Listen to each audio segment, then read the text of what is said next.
Subscribe करंतु ओडिया दैनिक पंचांग channel को एवं पाखर थिबा बेल आइकन टी को दबाई दियंतु जहा फल आपण आमर लेटेस्ट नोटिफिकेशन सर्वप्रथमे पाई परिबे। जय जगन्नाथ। ओडिया दैनिक पंचांग रे आपनकु स्वागत। दर्शक बंधु जानिनेबा कोन कहूछि आज आपनक राशिफल केमिति रहिबा आपनक दिन। चलंतु आरंभ करिबा आजिर सुविचार को नहीं। आजिर सुविचार आपणक जीवनर सफलता निजर भावना एवं प्रयास पर निर्भर करे। जे पर्यंत आपण चेष्टा करिवे से पर्यंत सफलता आपणक पाखक आसीबो। सेहिपरि सकारात्मक चिंता करंतु, निज लक्ष्य को स्पष्ट करंतु एवं दृढ़ विश्वास सहित आगकू बढ़ी चलंतु। आपण सफलता निश्चय पाइबे। आजिर पंचांग 30 नवेम्बर 2024 दिन शनिवार, मार्गशीर मास कृष्ण पक्ष चतुर्दशी दिवा 10 घंटा 28 मिनिट पर्यंत, तापरे अमावास्या। आजिर सूर्योदय पुरी को प्रातः 6 घंटा 3 मिनिट एवं सूर्यास्त संध्या 5 घंटा 5 मिनिट। आज बिछा राशि चंद्र प्रवेश, वृष सिंह कन्या राशि मानकर घातबार एवं घात चंद्र नास्ति। आजिर शुभ बेला ब्रह्म मुहूर्त प्रातः 4 घंटा 27 मिनिट 5 घंटा 15 मिनिट। अभिजित मुहूर्त दिवा 11 घंटा 12 मिनिट ठारू 11 घंटा 56 मिनिट पर्यंत। आजिर निषिद्ध खाद्य तैलयुक्त एवं आमिषयुक्त खाद्य निषिद्ध।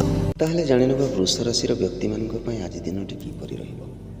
वृष राशि व्यक्ति मानक पई दिनटी आशाजनक रहिबो। आपणक हार्दिक प्रयास एवं धैर्य व्यक्तिगत और पेशा जीवन में सफलता आनीपारे।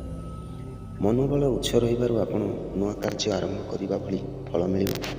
परिवार संपर्क सुदृढ़ हेब एवं प्रियजनों सह मिलनर जोग सृष्टि हेब। वृद्धि प्रकार कार्य अनुभव करिवार संभावना रही।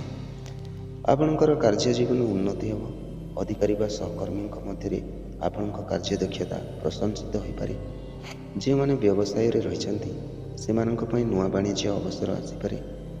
बंची रही जाइतिबा मामलार समाधान पई आपण अत्यंत दृढ़ हेबा आवश्यक। परिवार जीवन में आनंद और मिलन मधुर परिवेश रही। आपणक निज प्रियजनों सह रोमांस और आनंदमय समय व्यतीत करिपारिबे। वांछित कथबार्ता एवं मधुर संपर्क अनुप्रेरणा देवार संभावना रही। अभिभावक तथा ज्येष्ठों सह आदर रखा आवश्यक। आर्थिक दृष्टिकोण दिनटी आपण पक्ष रहिबो।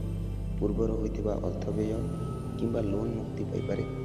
आर्थिक लाभर सुजोग आसीपारे, किंतु बड़ लगाण करने पूर्व विवेचना करंतु। स्वास्थ्य सतर्कता दृष्टिकोण अति खाद्य त्याग करंतु।